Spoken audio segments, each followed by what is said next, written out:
ये देखें जी, ये वर्ल्ड वॉर 2 की बनी हुई मशीन है 1945। इसके ऊपर हम ये स्क्रू डाल रहे हैं। इसके ऊपर ये आप देख सकते हैं, एक शाफ्ट के ऊपर जो है ना हम अडॉप्टर बना रहे हैं और इसमें हम स्क्रू डाल रहे हैं। We are adding a screw on this 1945 machine which was made in the world war. ये आप देख सकते हैं कितनी सफाई से जो है ना ये आज भी मशीन इसके ऊपर जो है ना स्क्रू डालती है। 1945 से लेकर आज तक ये मशीन चल रही है, चेक कर सकते हैं आप।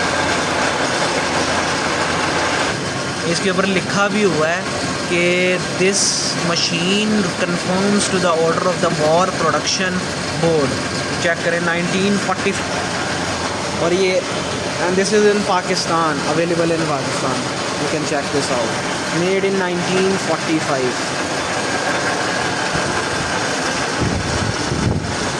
as you can see this.